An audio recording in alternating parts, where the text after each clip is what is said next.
hey, if you're of the misimpression that there's anything in this movie worth spoiling, there are spoilers here.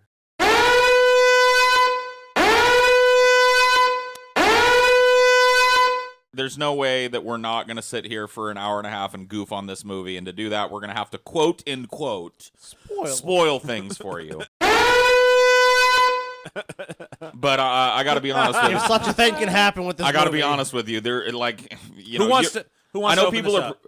I know people are particular about their spoilers and shit, but I gotta tell you, I cannot imagine a reasonable person being spoiled by anything we're gonna talk about here. I think one of the things I think we should do. This movie, there's nothing to. I mean, it's spoiled. It's because there's nothing. It's just ruined. There's a lot to talk about with this movie. Clearly, yeah. I think the first thing we should do, just to get out of the way, is to address the people that inevitably go. And because I always see this when we do reactions, or you guys did it with a joke or whatever. You know, even if it's positive or negative, whatever. But usually, when it tends to be negative, is that, oh, you didn't want to like the movie. You wouldn't go in the movie. It's gonna suck and you're gonna hate it. All right. Well, look before this movie. Like, I want Star Wars to be a fucking great series of films. Yeah. I want to go there and watch it and enjoy it. So I don't want those people to come and say when we're critical of this that like we just came in to go. Before I even sat down and watched this movie, I wanted to like this movie, not just because I wanted another good Star Wars movie, but also because I'm a contrarian asshole. And I saw the writing on the wall early on. The critics were not feeling it. The woke SJW type Star Wars fans were not feeling it. The anti-woke, anti-SJW Star Wars fans were not feeling it. So it was just like around the board, it seemed like people were not digging it.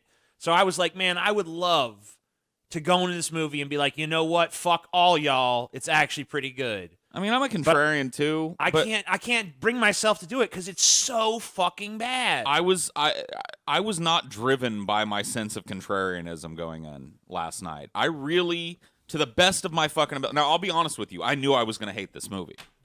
I mean, there was a part of me that going in knew that I wasn't going to get a satisfying ending to the saga, that I wasn't going to get a movie that stood out from the previous two in any good way.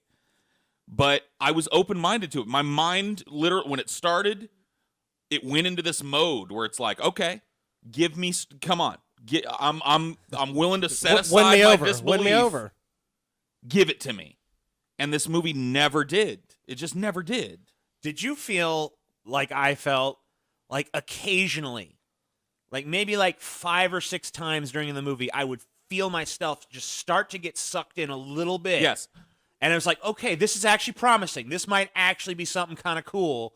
And then it was like every time, like after like just starting to get me into the movie a little bit, something would happen that was just so fucking stupid, ridiculous, insulting, awful, that I would just immediately fuck me. I shouldn't have trusted this movie. Yeah. I found personally, and I don't know if we liked the same moments, but personally, a lot of the moments that I had like that had to do with setting and set design and them bringing back something from the original trilogy to, you know what I mean? Yeah. Like they would introduce something like that. Yeah, like I was like, okay, Death Star crashed on an ocean planet. That's kind of cool. Yeah. Okay, planet for smugglers and drug dealers and shit.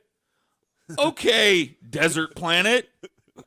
Okay, on the deck and in the hallways of a Star Destroyer. You know what I mean? Like, it was like that. I would have those moments of like, oh, this is it's kind of Star Wars-y. And then the action and dialogue that happens in those places would happen.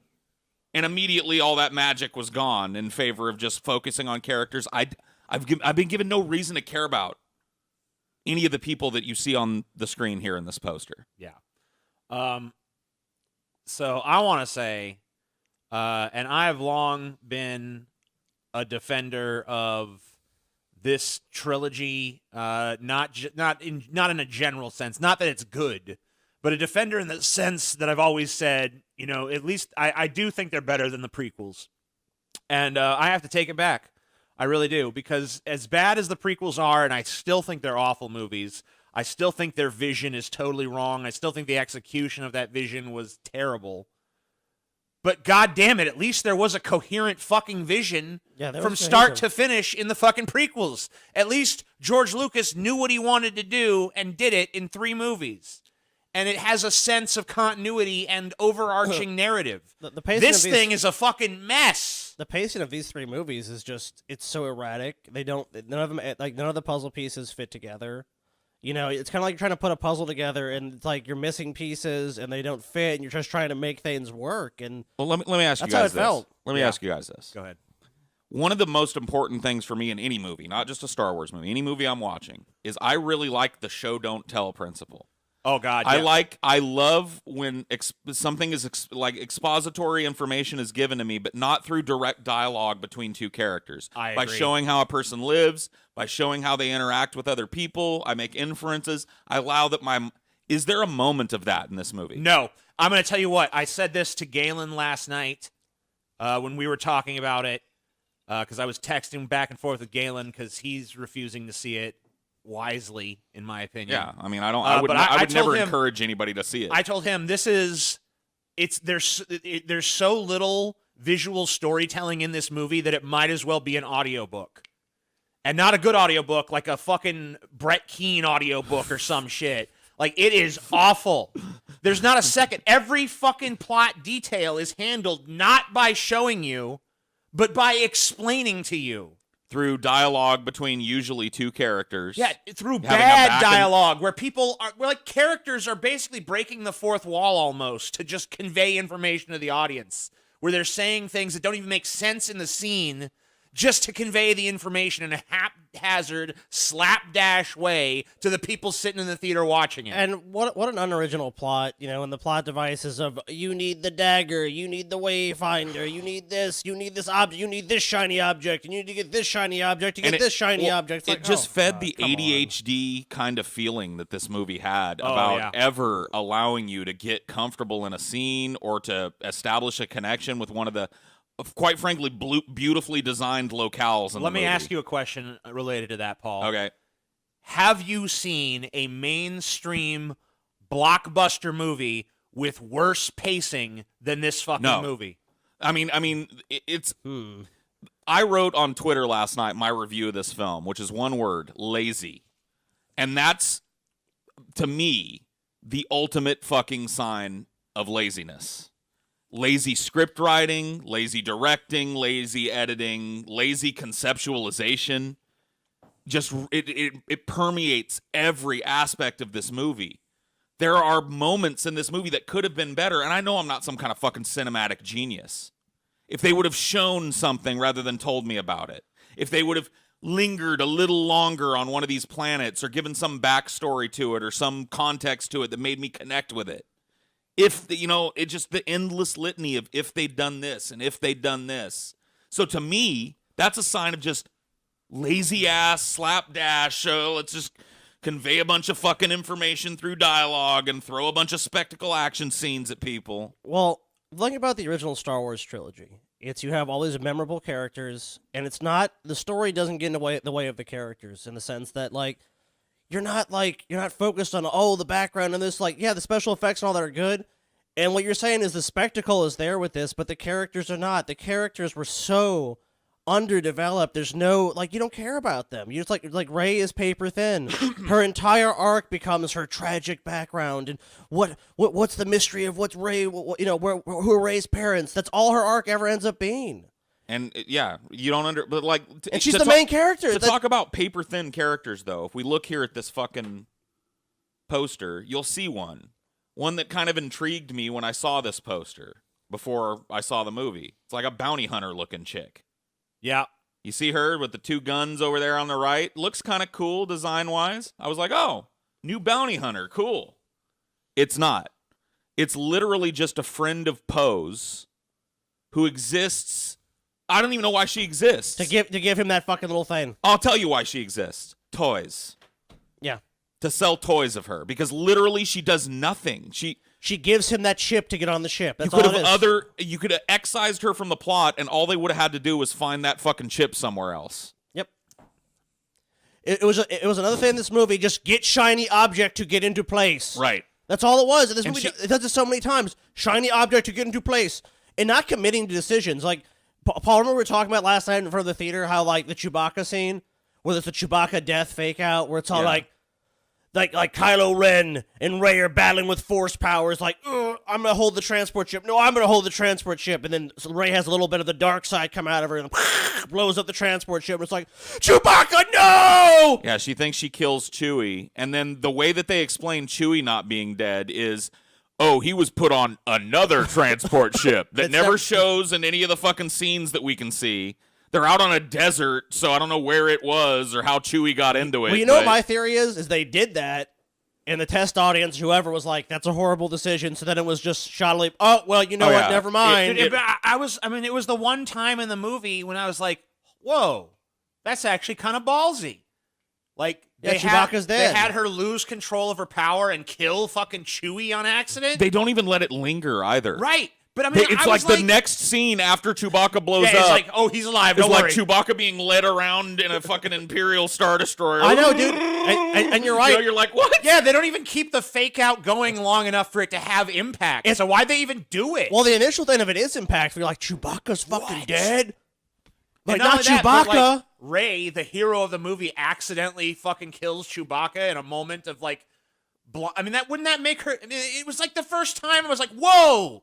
Character development for Rey. Holy shit. It only took him 3 movies. Nope. Undone in a fucking second. Wrong. Because this movie has no balls. Let me just go back. Can I go back just really briefly to some set design kind of pacing shit? Because there's a scene and it drives me nuts and I have to get it fucking out there. There's this upside down pyramid on the planet. What is it called? Exegol. Exegol. Whatever the home world of the Sith. The home world of the Sith. There's this crazy upside-down pyramid that looks cool, and it's like black, and it's like on a horrible, scarred, dude, it's on like desolate world. It's on like the strobe planet. There's no fucking light. Yeah. It's just everything's like a strobe. Right. It's fucking wild, and it's great. It's like fucking. It looks great. Monolithic statues of the Sith. Do you have any? They hold on it for like 2 seconds. What you see in the trailer? Yeah, that's when what you see. we saw that. That's what's in the movie. Right. That's what you get of that set piece. Here's this scene, this establishing shot that is just begging to be held on, to like give you a moment to soak up the monolithic fucking grandeur of this structure and have some reverence and have some awe and have some atmosphere. And they fucking treat it like it's the most prosaic, like, here's where it's taking place, next. Well, they didn't have time. Next. If you think about it, they didn't have time to let that scene breathe because they had so much exposition to get out of the way with this convoluted fucking nonsensical plot that I don't know why they married themselves to this plot. I can think off the top of my fucking head.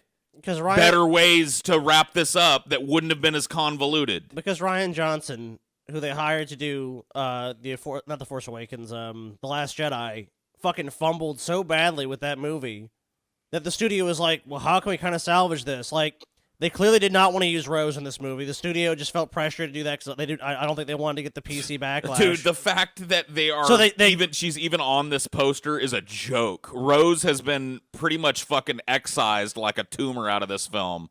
There's only a little bit of her left, and it's just she's a nothing character. Is she even on this poster? I didn't even see her. She is. She's right next to fucking 3PO. Oh, okay. See her crouched down there, the tiniest thing, almost as small as fucking R2-D2. Oh, dude, we gotta talk about Billy D. We gotta talk about Lando, man.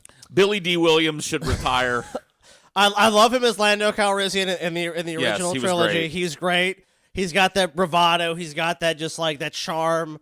God, it's gone. He's old man. He literally like his role feels like it's just Billy D. Williams being happy to be there. He's like, hey everybody, Chewie, buddy, Leia, long time no see. You know what? I'll give him though. He at least seemed happy. No one else in this fucking movie does. I know, but it's just like that's all he does in this movie is he's just happy to be back around again. Yeah, like man, I get to play Lando again. It's me. Yeah. There was no hint of like the scoundrel kind of nature of Lando Calrissian. He just like comes across like your nice old granddad. You know? Another guy on the poster, Poe. I mean, like, just talk about a character. Like in the first movie, he's basically nothing. Right. In the second movie, he's basically like the poor man's Han Solo. Yep. In the which third, is what he is in this one. In the third movie, they kind of continue that, but I mean, he never stuck. He never I landed. will forget his name.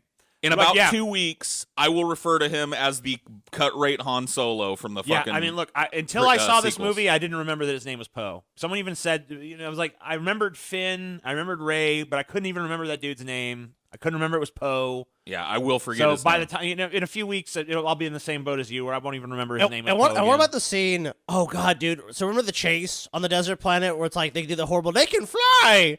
They can fly. They can fly. They can fly. They can fly. Yeah, they fly now. Yeah, the storm, They fly which, now? which never They comes back fly into now. play. The stormtroopers never decide to do that again for some reason. No, They- just an action set piece to make it more CG. Even- I don't know, dude. It was Even just their bad. action set pieces, though, just felt so rushed. They did. Like it just felt like that scene could have been cool, but it wasn't because it was just handled with like this ADHD sort of fucking editing sensibility of like we just got to get through this. Well, that because they didn't have time because there's so much expository information to get out. So many little two-person conversations that advance So the plot line. cut this useless subplot about her needing to get the weird navigation pyramid to get to the just cut all that and find something like use a simpler fucking plot and actually spend some time to develop some of these scenes and shit. And remember that after that chase is done, they defeat the stormtroopers. They fall into like the quicksand. They go down, and we get raises, dude. We get some. Remember they have the fucking like little snake or worm, whatever the fuck it is. Then she just walks up to it. No, lo, Rey came into the pit of the the Sarlacc or wherever the fuck it is, and she touched it, and it was healed. And they're just like they explain the way she heals him or the little snake, and it's like I transferred my force energy and my life force to the snake. Well, the problem is she has to say that. You know what I mean? But when was that established? We're not just allowed to fucking. So that it's an example of them using expository dialogue that wasn't even really needed. Yeah, you can see it's a movie. We're 9 movies in at this point to a 9-part saga. Like, even if you consider nothing else canon but the fucking movies, this is the 9th fucking movie. It's never been goddamn established anywhere in the previous films that Jedi had healing powers. It's never been established that it's possible to grab something from a great distance using the Force, which happens in this movie a few times. Like, none of this, all of a sudden, at the very end of the fucking franchise, there's all of these new abilities that are just shoehorned into the plot that it's like, you can't introduce shit at this late of an hour and just be like, yeah, this is a thing. Just don't worry about it. It's all This good. is a new power, and this is a new power, and this is a new thing that you didn't know existed. And the movie is filled with that. It's the characters are like that. This bounty hunter chick, the chick riding the stupid fucking shaggy tusked horse thing. She's not even like a diversity booster in the film because she's barely there. She doesn't exist as a character. You don't know anything about her other than she's a badass chick with a fro that, you know what I mean, rides. She can ride a horse. Yep. That's what you're given about her. That's her character. And possibly she's Lando Calrissian's daughter, maybe. Oh yeah, maybe at the end you get a little sprinkle of that, and you get this another long expository conversation between her and Finn, where he's like, "I was a stormtrooper," and she's like, "So was I." I mean, It's like, oh, thank you. That gives okay. Now I know a lot about We have a her. giant cast of forgettable heroes, but what about the villains, TJ? We got Kylo Ren and the Return of the Emperor. Because the movie, the crawl the first day, and the dead speak. The voice of Emperor Palpatine is heard throughout the galaxy. Kylo Ren, at least he has an arc in this movie, which is more than I can say for most of the characters. Yeah, that's true. So at least he does at least change. He at least somewhat. has a character arc. It's not particularly well done. He probably is given the most speaking time of any character in the fucking movie. Strangely maybe. enough, Ray gets a lot of. they let him go gets on to chew the fucking fat my a They lot. hand. let him go on a lot of these like long come to the dark side kind of rants that are all basically identical to one another. And yet again, another instance of why was this movie such a rushed pace? What couldn't you have cut maybe one of these fucking 10 goddamn dark side speeches the motherfucker gives in the movie?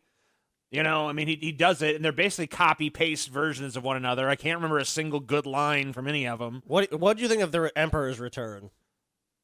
Visually, he looked cool. They made his voice look cool. They made his voice They had a really cool cool design for him where he was hooked to that machine. I Yeah, thought I that like was the kind of big. cool. I like the big machine that he was. That kind of like was suspending him. They kind of made him almost like a fucking Voldemort, dude.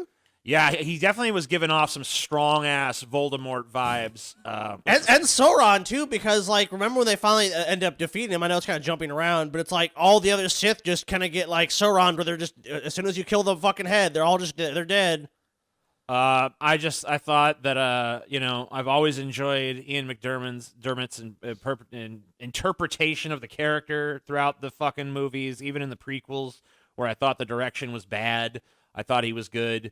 But I mean, even the Emperor can't save this. He couldn't movie. be more. I mean, like, I get it. The Emperor is kind of a generic villain, but I feel like there was always something a little bit more to him in the previous films, and here there's really not. He's just kind of like, I'm evil. I'm the Emperor. What do you want? There's not enough of him. Yeah, I mean, like there's just straight up for him to be the penultimate or the ultimate fucking evil. Yeah, that's behind everything. Apparently controlled everything from the start. What you get of him is satisfying because once again, it's a character that at least has a consistent arc throughout all the movies if you just pull it out. You know what I mean? Other than the fact that, did you guys get how it was explained that he escaped the it was the Death Star? It was just a vague allusion to maybe he was like some kind of cloning shit before. And, he's like, yeah, I die all the time. No big deal. Which kind of makes me think, like, why is it even a big deal they killed him now? Like, how do we know he's really dead this time? Is he going to come back again? I'm back again. Because it was the final battle, TJ, at the Sith homeworld, dude. It was the final battle. So getting into that final battle shit, it was kind of, there was this thing where apparently the whole time he was trying to get Rey to come to Exegol or whatever the fuck. Because what's the big reveal of the movie? Yeah, it's like a callback to the previous movies. Strike me down with your he wants I mean I get it. He said, but he wants to turn her. Yeah, and she's by the way his granddaughter. That's the big reveal of the movie. It's Return of the Jedi all over again. It's the throne room scene. Right, but the thing about it is he tells her like, you strike me down, I'm gonna.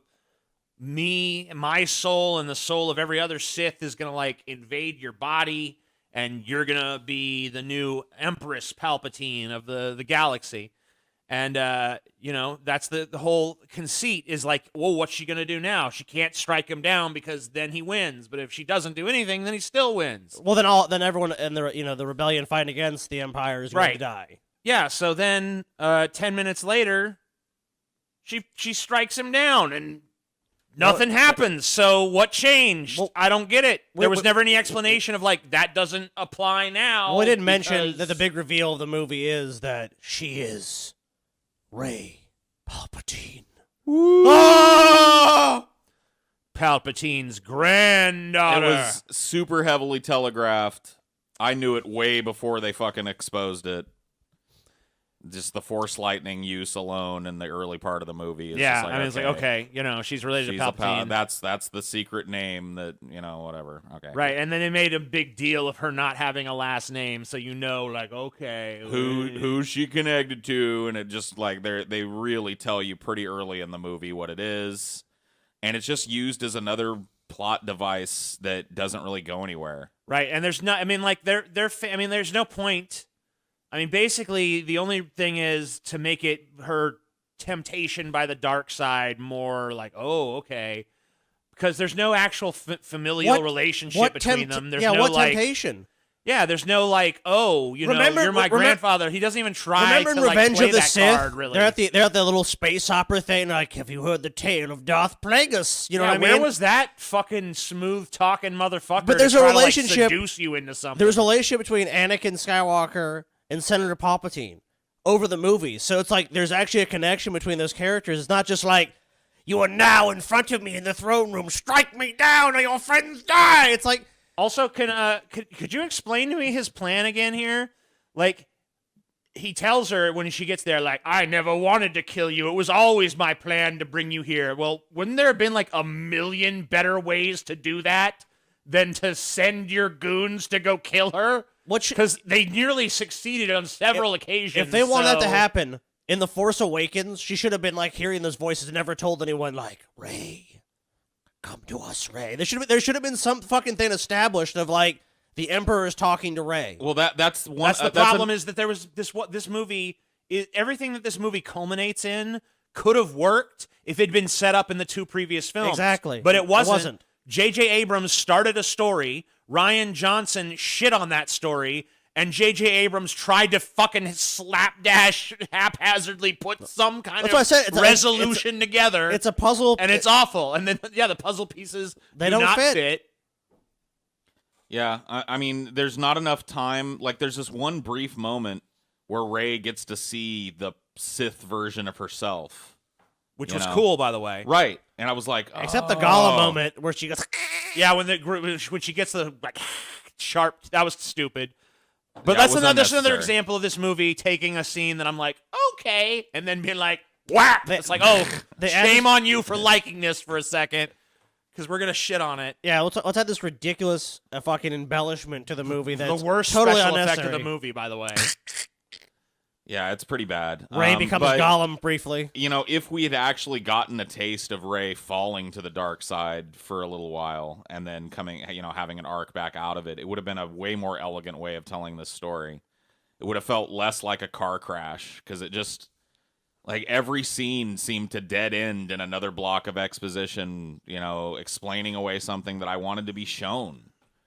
Yeah. What about not committing to character decisions that happen to the characters in the film? Like C-3PO, remember they get the dagger and it's like, it's ancient runic Sith, but I cannot translate it. I'm forbidden to do it. It's like, well, there is a way. We'll have to bypass this and reset your memory so you'll forget everybody. Basically, through a plot device, fucking Yeah. 3PO loses his memory because they have to get something out of his brain, and then they undo that. Yep, it's just undone. R2-D2 just goes beep, beep, beep, boop. Yeah, R2-D2 I'm kept back. a backup of his shit, and he's back, and he's C-3PO again. So Yeah. this is even that.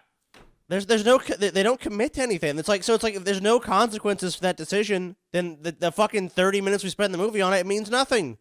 And they even had that in the trailer. I'm taking one last look at my friends. No, apparently not a last one. No, it's not. So it's just Because- it's just another cheap moment in this movie. And then the way they killed it's like Leia, like, I have to reach Ben. I didn't even understand that. Like that one, they did not make that fucking land in the way it needed to, because it wasn't even Leia that showed up to do it. It was Han Solo that showed up to do it. Yeah. So Leia dies, basically, to fucking reach Ben one last time, and the way she does that is by staying out of the way and letting the ghost of Han Solo do all the work. Right, which, by the way, what was that? It felt the same as Hey, Billy kid. D's performance. Hey, Yeah, kid, how It's you like, doing? I'm an old guy that's happy to be doing this little Star Wars thing Not again. only that, though, but, like, I mean, he wasn't a Force ghost. He was, like, some kind of memory thing. I don't know. I don't know. It didn't I work honestly for me. do not know. Maybe it's implied that Leia is projecting herself as Han Solo, giving him what he needs to, you know what I mean? But even in that, Maybe. it's not explained. It doesn't make any sense, and it's up in the air as to whether that happens Dude, at all. I felt like that scene where they're all gathered around Leia's body. That's like it's like I feel like this Star Wars movie can be best described to a true Star Wars fan, in my opinion, as like a wake, dude. Everyone's kind of just solemnly like, okay, and Leia is just representing all the good feelings I had about the original Star Wars trilogy. It's like, well, this sucks. It's so weird. We're in that mourning. she's- We're in mourning now. We're in fucking mourning for what Star Wars could have been and what it is now. It's just so weird that she's even in the movie. I mean, just knowing how long she's been dead at this point, I'm just wondering, like, what was the context under which those scenes were shot? Because clearly this movie was not the intended vision. So they obviously took scenes from some other story and, like, really haphazardly could tell. kind of tried to make them work. Well, the scenes it's clear they filmed Rey. They filmed Daisy Ridley, then they took a scene with Carrie Fisher. They made their dialogue work together, but it was clearly not. There was no acting going on like that. Yeah, I mean, they definitely worked hard to insert her into a story, and basically she does nothing. She's just there because people expected her to be there, I guess. And then they gave her the most unceremonious fucking death of a And she just disappears. It's stupid. It's bad. The Billy D performance is the same thing. It's just like he's back, but nobody really knows why. Oh, I'll tell you why. They brought the reason Lando exists in this movie is to deliver some exposition to the heroes. Yep. about where this ship that they need to go is and why it's there. And a lot of fans, so basically he's there for the same reason every other character. And a lot of fans were like, "Why is there no Lando? Lando needs to come back." So they give him a little bit part in the fucking movie. He's in a couple scenes. He's kind of just like a supporting character. It's kind of like a little callback for you. Oh, it's Lando. I mean, you're just kind of sad to see him because he just doesn't look or sound right. He doesn't really feel like Lando anymore, and you know what I mean? You just kind of wish you'd never seen it, you know. I mean, and thankfully, like you guys were saying, like with Finn, I mean, if we only talked about him much. I mean, his character, of course, just paper thin. The one thing they're going to give him is he in love with Rey? You know, they're about to, like, he thinks he's going to die, so he's going to tell her he loves her, and then, of course, they just... It's never even explained what it's a cop-out. They don't ever explain it. They never address it later in the movie, so it's just some plot thread that just goes nowhere. Yeah. Finn and Rose apparently didn't work out. That I was happy about that. I was happy that I didn't have to spend the time that I was cringing through Finn and Rose love plot line or some shit. So she's just excised basically from the film. She's just in a couple of scenes. She has a line or two. You know what I mean? Yeah, she's kind of given a throwaway. So it's I guess that's a positive thing I can say because that plot line needed to be dumped. Because remember, and they pretty much just do that. The movie totally just takes that route because like even ask her like, you're not going on this mission. Like, I have to do this other thing. And it's like, all right, great, you're out of the movie basically. Yep. See you later. And what about what people have come to love and remember from Star Wars movies? I mean, obviously great characters, but what about the lightsaber battle? I mean, oh my god, what a lackluster fucking lightsaber fucking. Which one? There was like 10. Yeah, but I'm talking about the main one. You know, I'm talking about Rey versus Kylo Ren on the fucking, basically on the one the depicted ruins. in the poster here. Yeah, right. On the ruins of the Death Star. I mean, it's another one where once again the set design, is chewing the scenery. I mean, because look. I mean, Paul mentioned it earlier when we were all kind of chatting briefly outside about this. It's like, there's some great sets in this movie. That whole ruins of the Death Star. Yeah, on it's the cool. crash into Endor. Great set. The Exegol or whatever. Some of those sets were really cool. Design. A lot of the interior sets on Imperial the Star Imperial, Destroyers those and were shit. great. So, I mean, sometimes the scenery literally chews the scenery in this movie. And that's just another example like that. There's no power to that fucking lightsaber duel. It's okay. I mean, it's not like terrible, but it's just to give you a point for the prequels. The background is cooler than the foreground. To give you a point for the prequels, Anakin versus Obi-Wan. That is a way more impactful battle, and the way it ends. I got to be honest with you. Well, the thing is, I would rather the lightsaber battles battles in this fucking trilogy be like the fucking prequel ones. Like, I know a lot of people are critical of the John Woo, wire fu kind of shit that they did. Those are but great at ones. least it was interesting to watch. I liked most of the big lightsaber duels in the prequels. And none of them rise to that. What I gotta say about these, I do like how in this trilogy they brought it a little bit back from that kung fu shit. But the problem with these lightsaber duels in these movies is they introduce these really interesting environments that they never do anything with. Right. Like, they don't use the environment around them in the fight. Well, one thing that makes the fucking lightsaber duel, in my mind, between Darth Vader and Luke Skywalker in Empire Strikes Back so great is they use so many elements of the environment they're in against each other in the battle. So it justifies that this is not just a cool background. We're using this environment to our advantage, and it's about who's using this environment better in this duel. And on this, when they're battling on this thing, on this planet with these huge waves that is a coming consideration. That is a consideration of the fight. They never do anything with the environment that they're in. Well, even the Phantom Menace, which I know, obviously you're not a big fan of the kind of that style of battle, but when they have the scenes where they're running and there's the little shield wall comes up so they can't, then they're fighting. They have Darth Maul. They're going back and forth. Even doing all that, there that's was more interesting. pacing to the fight. It allowed tension to build in the fight, and there was stakes. And it allowed the people to display skill, both of them equally, and you got this idea that they were evenly matched, and it had an interesting arc to it. The fights in this, you don't really get an idea if one of them's better than the other.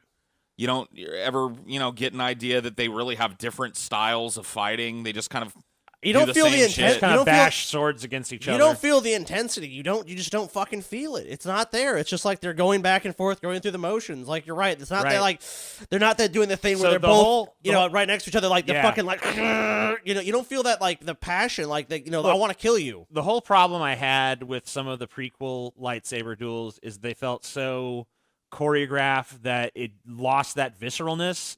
But these films, especially this one, they still lack the visceralness.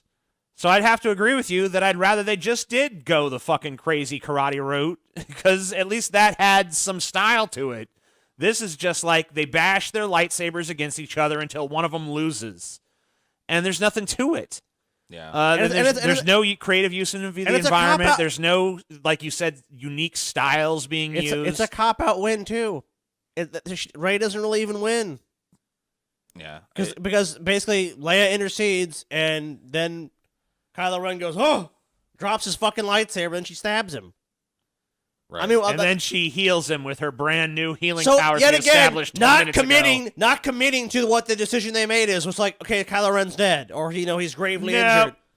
injured. No, Space Jesus, you're No. fixed. You're fixed. You're everything's good. fine, dude. When I was watching that movie, and they're like, Rey's trying to figure out how to get to the Death Star. I'm like, why don't you just walk on the water, bitch? Just walk on the water. Just walk on over. And She basically does. Yeah, when I saw that they were like, Rey's gone. I'm like, please don't be walking on the water. Please don't be walking on the water. She's riding some kind of skimmer or some kind of vehicle, but it might as well have been walking on water, man.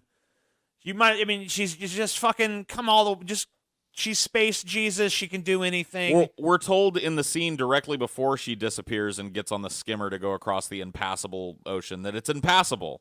Like, it'll literally tear a skimmer apart, but not the one Rey's driving, and not the one that Finn and the chick commandeer to go follow Rey. Because the Force is So it's just like another point. pointless fucking scene that tells you nothing about anything. The movie sets, and it's a pattern in this movie. They set it up. You can't do it. It's impossible. It's too dangerous. Whatever. Then they somehow make it work.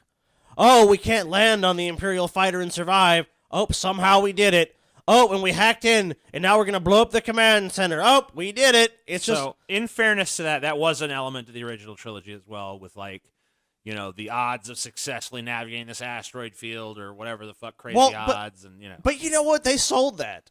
They fucking sold it to you in a way that you believed it. Well, they wrapped it in characters that you cared about, so it wasn't just an empty plot device. There's no reason to care about any of these people. Not only that, you got to spend I just want to. This movie, it just feels like you're being bum rushed from one scene to the next, and nothing is ever given time to breathe or soak in or establish an atmosphere. Or just what are some of the reasons for that? Because one of the main reasons that I think is shown right here on the poster, there are too many people trying to be given screen time in this film. Yeah, it needed to be smaller, more intimate, with way more background type of characters. Star Wars had a lot of those characters that were there flying the fucking X-Wings and, in the background doing the fucking work and shit. But the focus was on these core 3 or 4 personalities, with a few exceptions here and there sprinkled throughout the trilogy. Look at this poster. It's a goddamn mess. That's why there's no time to breathe. Because look, you got 3 droids, or 4 droids now. Yeah, 4, yeah. Instead of 2. So you've doubled up. You've got the old droids and you got the brand new droids. You've got horse riding chick. You've got double laser gun bounty hunter chick. You've got Lando. He's back. You got Chewie. You got to deal with him. You got Finn. You got Poe. You got Rey. It's just, that's all the main characters of this film. You got Kylo Ren. You got the Emperor. You got that Hux character that turns out to be a spy, and then you got the other guy. How are you ever going to have time? It's a frantic pace. It has to be the most frantic pace for a Star Wars movie you've ever seen. It's just, it goes on and on. Like the Force Awakens, we spent so much time on the planet with Rey. It's like the beginning of the movie. Like we're just like, this is Rey's life. I mean, and that like totally looking gone. at it now is admirable in the face of this movie, because this movie has nothing like that. None of the fucking locations that are well designed and cool looking are given a chance to establish themselves. Do you remember, even in the previous J.J. Abrams Star Wars movie, just watching Rey on Jakku? on Jakku, scavenging that ship and then Watching the going- commerce on right, Jakku. and then her taking the parts to the guy and trading it in and getting her food out of it and then taking it home to her place and, adding whatever water or whatever to that thing that makes it fizz up into a piece of bread. And, This there's total all this subsistence stuff. existence to like give you like an idea of this is Rey's life.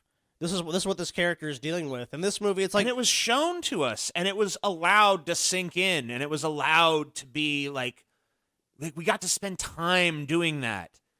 And now it's just like, this, rush, go, gotta get to the end. And when you rush, there's no time for impact. There's no time to process. There's no time to think about it. It's just a dizzying spectacle that's more in line with a Transformers movie than a Star Wars movie. I mean, yeah, it really does. It feel really that does. way. It kind of feels like the Michael Bay. And that's Star a huge Wars problem. movie. When you walk out of a movie and you're just like, what the fuck did I just watch? And how many characters and what happened and what do they even mean? And it's like, that's not what I expect from a Star Wars movie. Yes, yes.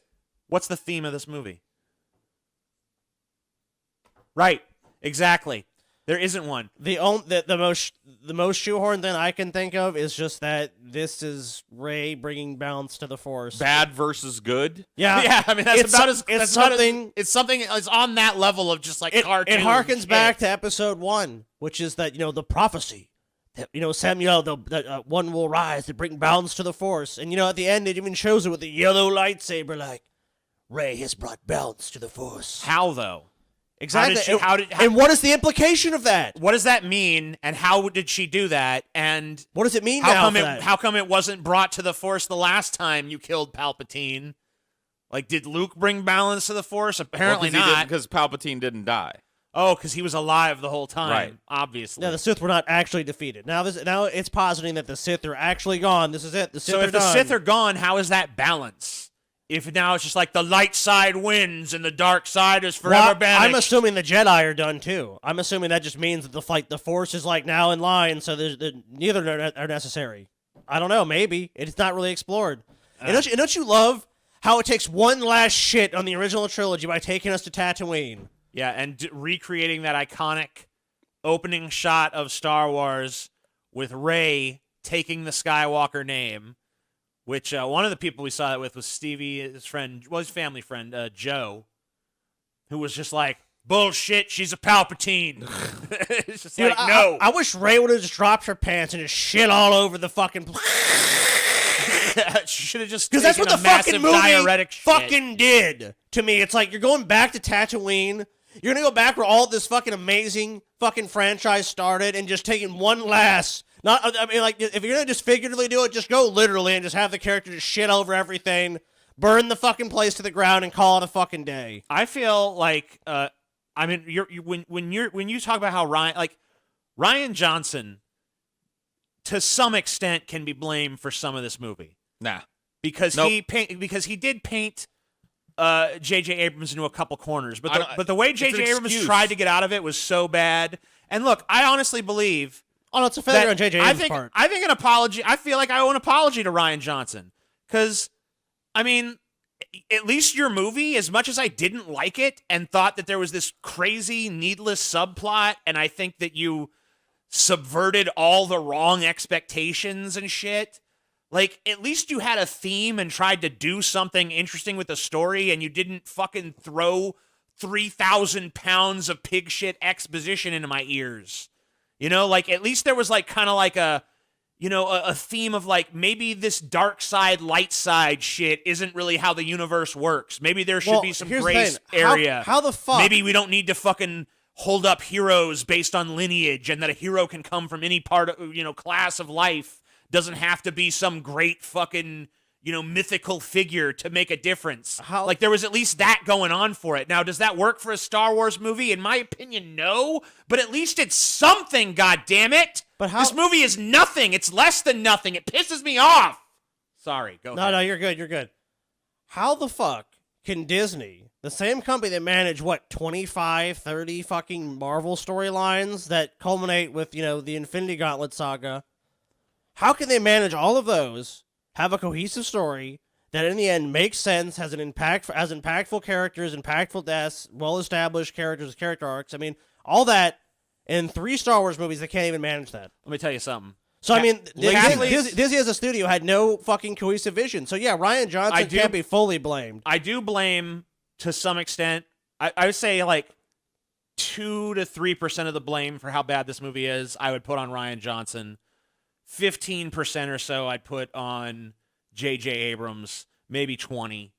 But the majority I honestly put on Disney and Kathleen Kennedy, who should have been the people with an overarching goddamn vision for what this trilogy is supposed to be. So if the director but just weren't. So if the director is they just let they let J.J. Abrams start a trilogy, then they let someone else throw away the script, throw away the plan, and just do their own fucking thing and botch and just fucking it's tonally uneven. And what is and then they bring the Abrams original thinking? guy back to try to pull it out of a nosedive. Yeah, and what is J.J. Abrams fucking thinking? Like, he fucking agrees to do Star Wars, and I'm not saying you need the same director for each one, but, like, where's the fucking cohesive vision? Like Somebody you said? has to have that, though. And they did. Look, if and you're going to do with Marvel, they did. If you're going to spend billions of dollars acquiring a property, $4 billion. an IP, yeah, $4 billion to acquire this IP, and you're going to make a new trilogy of Star Wars films, don't you fucking make sure you know exactly what you're going to do with those, or at least have a rough sketch idea of here's the first act, here's the second act, here's the third act. Maybe we'll make some tweaks and adjustments as we go, but this is the fucking plan. No. They didn't even have that. Well, that's insane. $4 billion to just make it up as you go along? Well, Are you fucking shitting me? Think about this. Force Awakens, Snoke. Next movie. Oh, Last Jedi. Oh, remember the villain we set up in the other movie that no one really liked and was kind of like, is this a Count Dooku kind of villain? This is a pretty lame villain. Oh, no, never mind. He's dead. So if I want to blame Ryan Johnson for anything, it's like, if they're going to kill off Snoke, who's the villain? Oh, it's the Emperor the whole time? I mean, it's basically... Why wasn't the Emperor established then in the first fucking movie that the Emperor is still pulling the strings in some way? This is basically what happened. Fucking J.J. Abrams made the first one. Yeah. Then Ryan Johnson wadded up the script and wrote a totally different film with a totally different fucking plot line. And then J.J. Abrams came back and wadded up that script and made a completely different film. So it's like an example of what TJ was saying before, just making it up as they go along. I mean, with $4 billion on the line, how do you do that? Disney just trusted... How do you fucking do that? They trusted the directors too much. Kathleen Kennedy, who has been in charge of this intellectual property should be since fired. Disney acquired it, should be fucking gone. She is an idiot, dude. She is a fucking moron. Well, I mean, she has got to go. This movie's probably going to make $1 billion. Yeah, so she's not going anywhere. You know what I mean? Understand. But, man, it's not making $1 billion because of her. It's making $1 billion because it's Star Wars. Well, that's exact. But what's easier? Just doing a cash-in film that you don't really spend a whole lot of fucking time thinking about, or actually sitting down and trying to cultivate? They don't have to anymore. But you know what's going to happen? We're all going to shuffle in to see all these Star Wars properties, no matter what. They know it. After this, I don't know if I'll attend another Star Wars movie. I don't know. I mean, it'd have to be a pretty goddamn impressive trailer. It would have to. You'll be there. It would have to be something fucking insane. They start a new fucking trilogy. You'll be there. You'll watch it. I mean, you know what? You're probably right. I mean, as much as I like this, and that's my point, though. I would like to grandstand and say, no, I won't be there. All right, well, here, to that point, though, Star Wars: The Force Awakens, Thursday previews, 57 million. Wow. Star Wars: Last Jedi, Thursday previews, 45 million. Yeah, pretty close. Last night's Thursday preview, 40 million.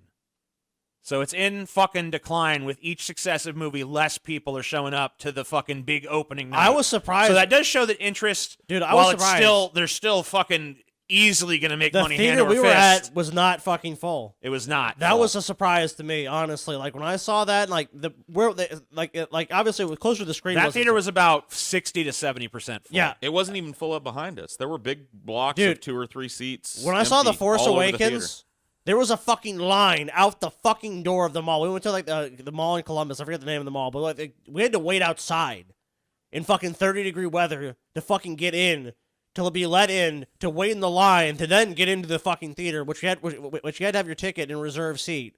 And that theater was fucking packed to the goddamn gills, dude.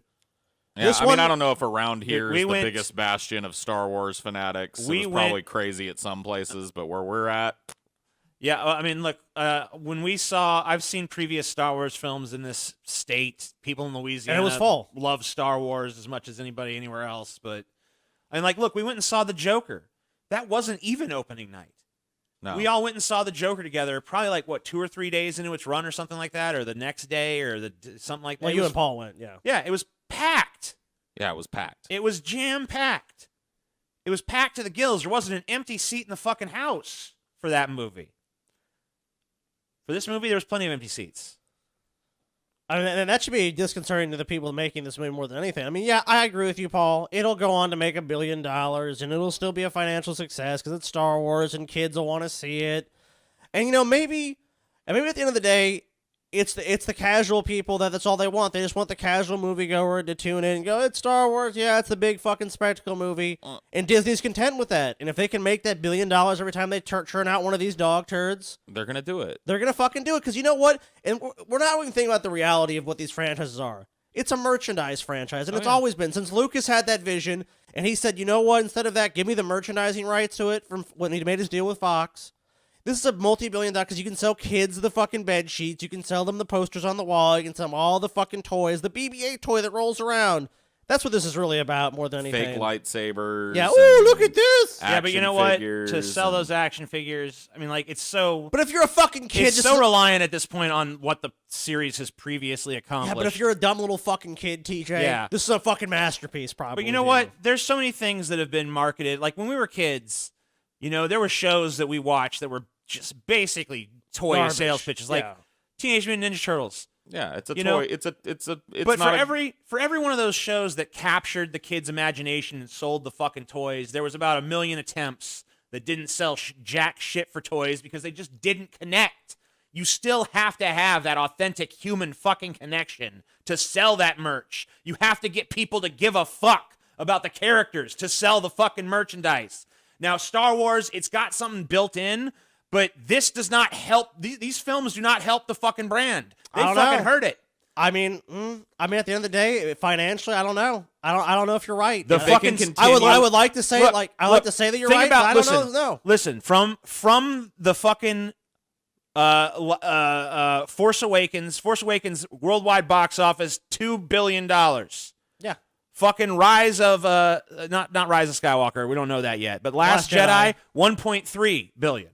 Yeah. Still huge, But a way pretty less. significant fucking drop off. And I suspect that this one is going to make less than The Last Jedi. And that's not feeling good for Disney that spent $4 billion But to acquire this property. but you know what they Disney will want do? that $2 billion fucking hit every goddamn time. But you know what Disney will do next time?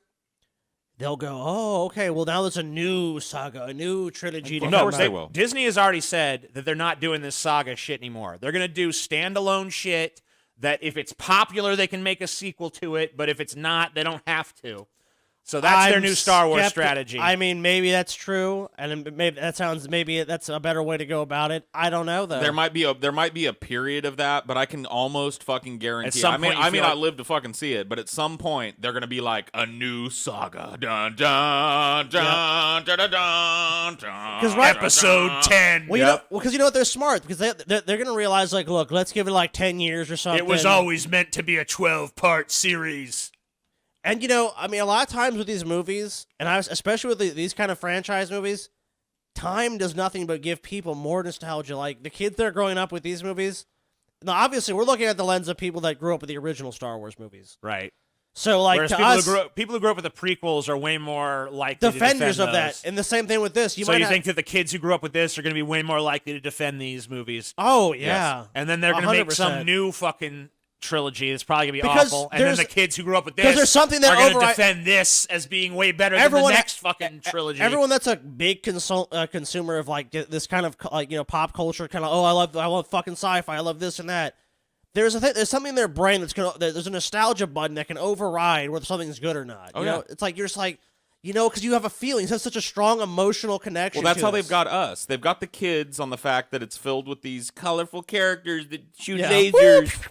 You know what I mean? And it's got the parents of those kids who are in our age group who grew up with the originals or at least the prequels, And they want to show their kids a new Star Wars. right? And they want to, they want to give their kids that magic feeling of their own little Star Wars thing, and they want to have that nostalgia button pushed.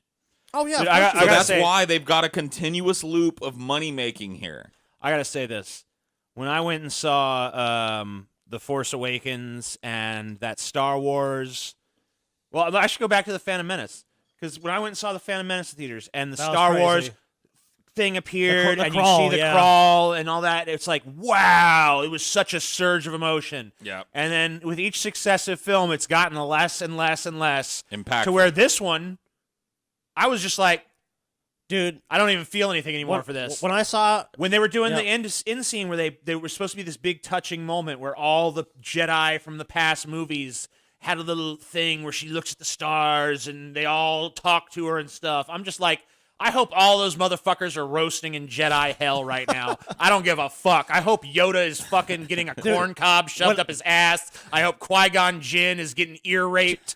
I mean, I just hope they're all suffering and horrible and in pain because I have such contempt for them at this point. When I saw Han Solo, I was just like, fuck Han Solo. When I saw Princess Leia, I was like, fuck Princess Leia. When Luke force ghosted, which, by the way, was a terrible special effect,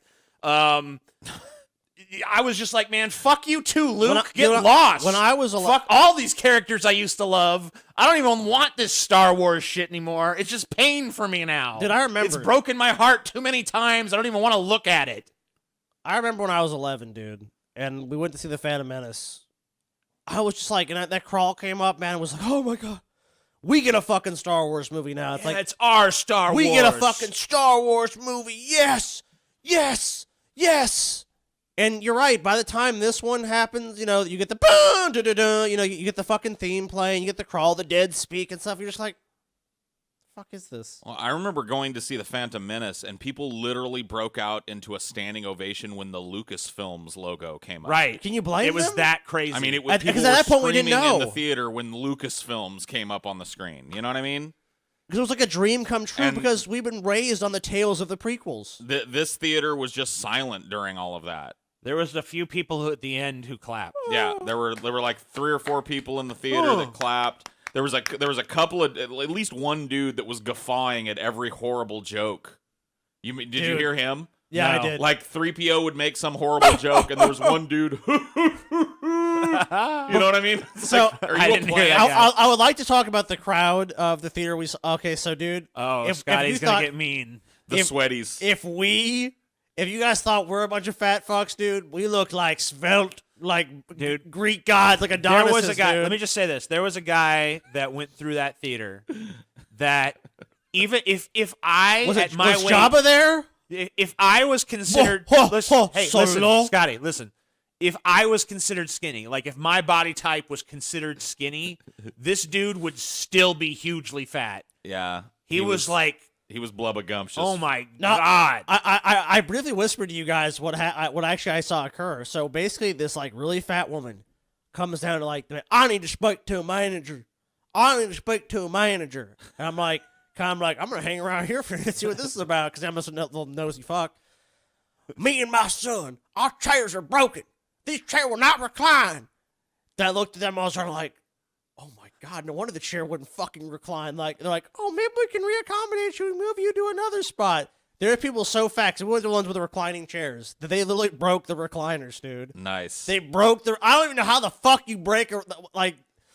It might have been that dude, TJ, because but dude, there was some heavies in there. There was some heavies. yeah, there were some heavyweight champs. There in were that. some people pushing 500-600 pounds in that fucking theater, man. These guys, their heavy breathing syncs to the Star Wars music and shit.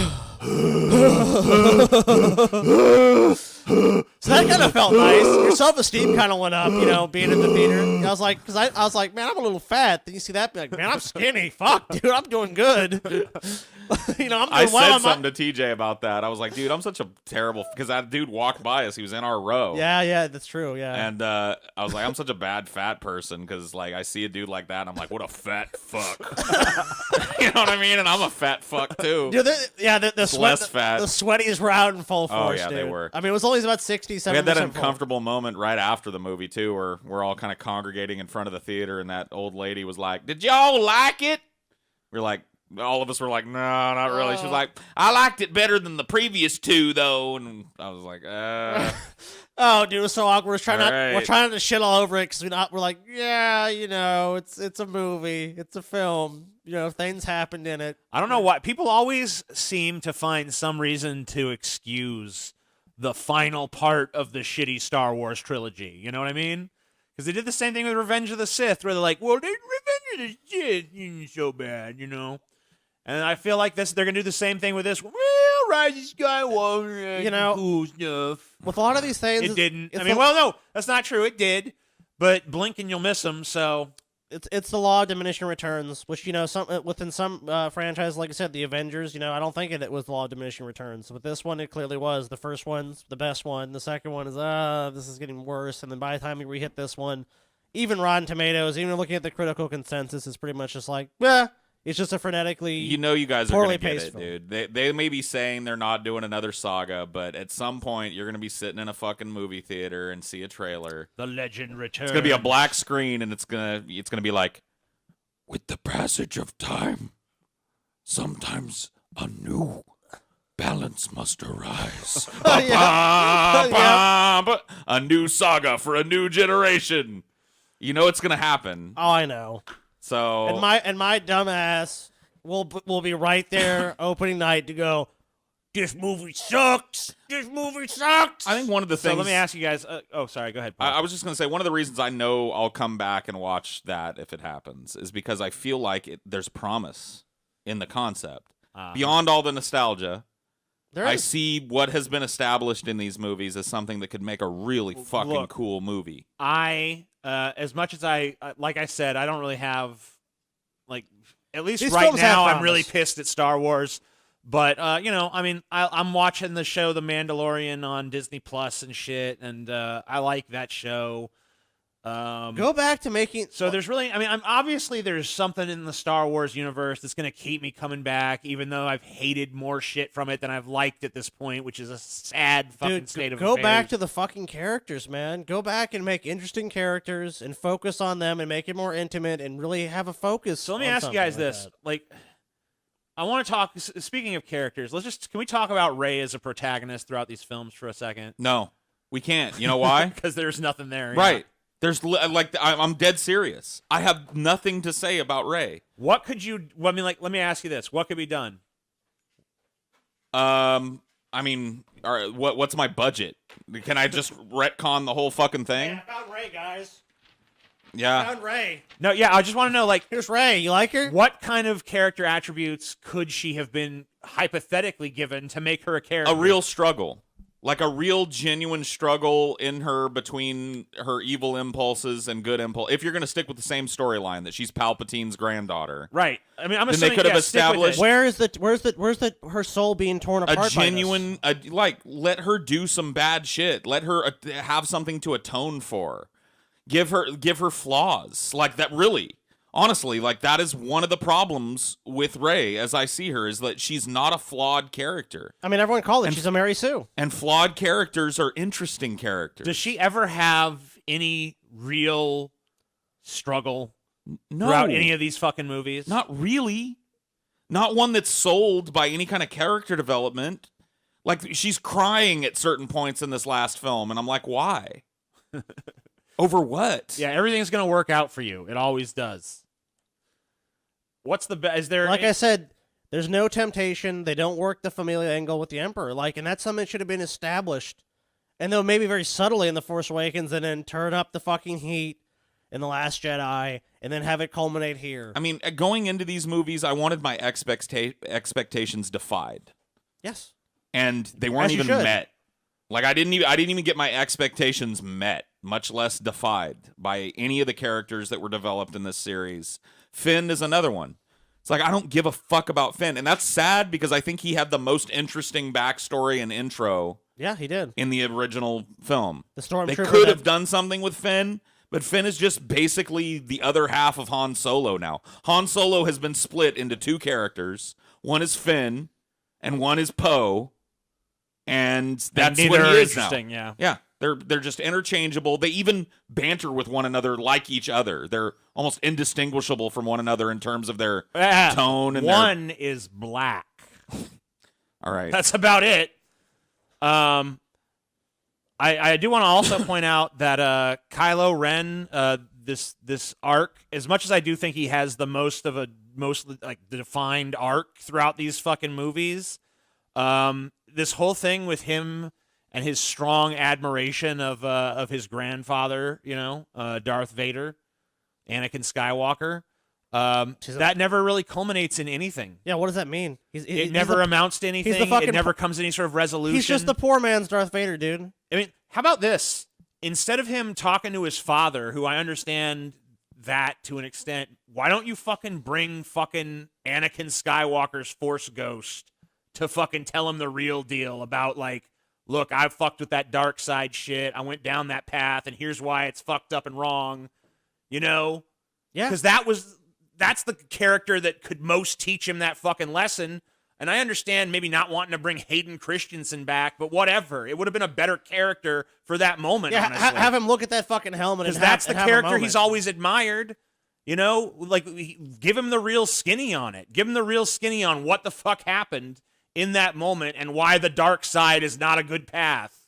Do a little fucking, drug PSA fucking thing with Dude, him. and I feel like so strongly this film wanted Dark side, not even once. Dude, this film wanted to be Return of the Jedi. I honestly, the Ewok, the little Ewok, at the end, fucking gave me that fucking hint. I'm like, oh, they just really wanted to make a fucking updated version of Return of the Jedi. Well, that makes sense because J.J. Abrams' first attempt at making one of these movies was just to remake A New Hope. Yeah, I mean, I felt like it was so derivative, and ultimately it was so similar. Like like you said, Kylo Ren looks up to Darth Vader, and what does he do? He ends up giving his life to save Rey at the end. Yeah, I mean, it definitely had strong. Like, I think that could have been done though. Like, I don't blame the problems in this movie on the attempt to just retell the same story. That's actually an interesting device. That this struggle just happens over and over and over again in the galaxy, and it has to happen. That doesn't ruin this for me. What ruins it for me is that by the time we get to this end one, we're just so piled with characters, and they have the effrontery. They already have too many characters here. And they add more. They try and sprinkle more characters in at the 11th hour. There's just so many of these people that there wasn't time to develop any of them. I'm not even that big of an apologist for the Kylo Ren character.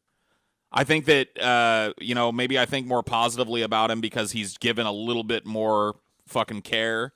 But in terms of a memorable I don't really like character, the character. I just think that I just think he has a little bit more of an arc than the fucking hero. he does. No, he does. But it doesn't save him in the fucking Absolutely grand not. scheme of things. No. He's just as uninteresting as the rest of these fucking lot. He was just given a little bit more room to breathe than they were. If you'd given Finn the same treatment, we'd probably be saying the same thing about him. It's just like there's nothing standout about him.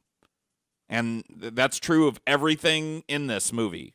All the characters. Well, when you can't, How about that LGBTQ when you can't PIT representation, Dude, though? but when you huh? can't sit on a fucking scene for longer than 3 minutes, you're not gonna have a great movie. You're not gonna establish anything. You're just gonna fucking, okay, we're here now. Okay, we're here now. Okay, we're here now. Okay, we're like, if that's what the movie you're making is, you're just never gonna have an impact. You're never gonna feel. There's a literal 1.5 second lesbian kiss at the end of this film. Oh, such a throwaway fucking scene. And they literally, like, articles have come out being like history making. Like, what history? History of what? Yeah, There have been gay women kisses kissing in on movies. film, Yeah, that's not a new thing Yeah, anymore. it's happened plenty of times.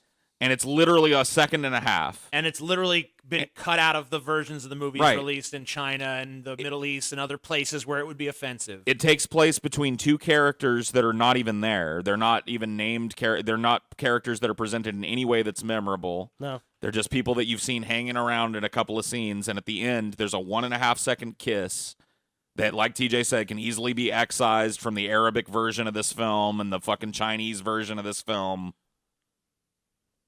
And like, I don't understand why LGBTQ people should be flipping over themselves over what is ultimately just like using them. Yeah, just it to score reduces- to score a few woke points in America. By the way, it didn't even work.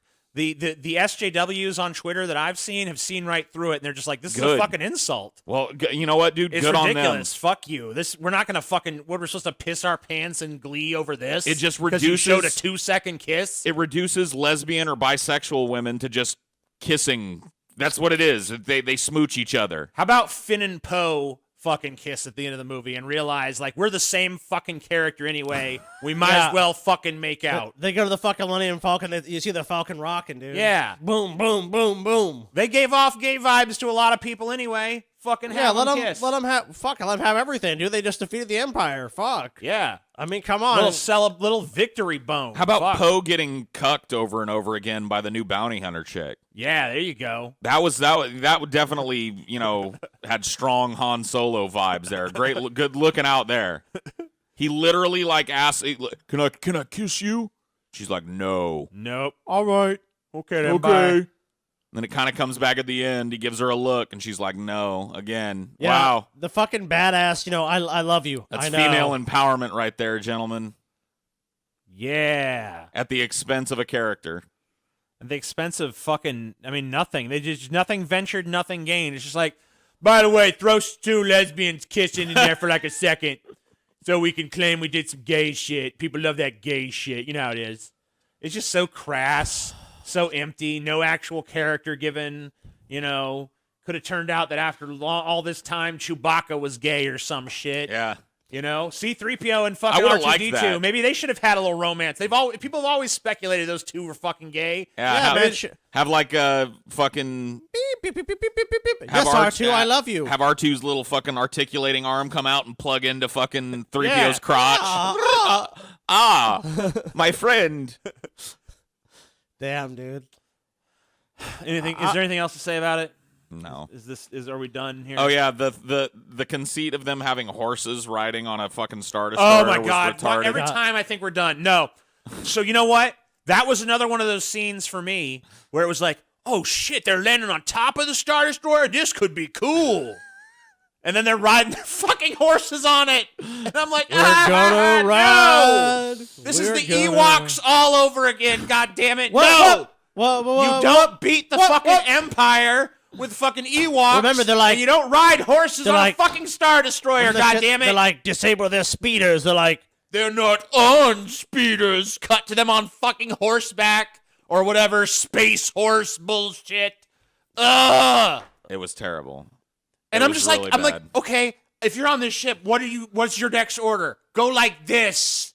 Yeah, tip the ship. Tip the ship. and you have to remember too, because remember, like, obviously in the Last Jedi, it's all like, we called for help and no one came. And in this one, remember, like, they send their coordinates out, and then literally it's like, the Empire's always like, the Empire's got the advantage. And then they have this grand spectacle of the largest fucking Star Wars fleet you could ever fucking imagine, which they hold on for like half a second. That's another thing that, honestly, I don't know whether I'm more pissed about this movie for it or the previous movies. Because it just seems like one of the things that always kind of bothered me about Star Wars, and I guess I'm glad this movie addressed it. I'm sad that it's this movie that finally did.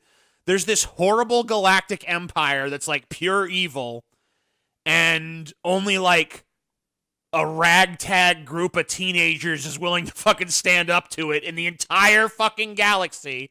No one else will fucking do or say shit about it. No matter what they do, no matter what planets they blow up or anything, it's just like, meh.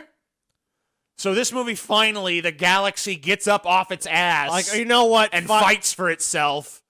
So that's kind of neat, I guess. But it makes no sense. They show up with this ginormous, overwhelming force, and it's Yeah. just like these guys were never a threat in the first place. Yeah, it's like, was why like- did Yeah, the galaxy never do this before? If the galaxy had this in its back pocket, where it's like the fleet to end all fleets, where like the Emperor is like the final force, and it's And like, and they literally never thought of this. That what gets them all there?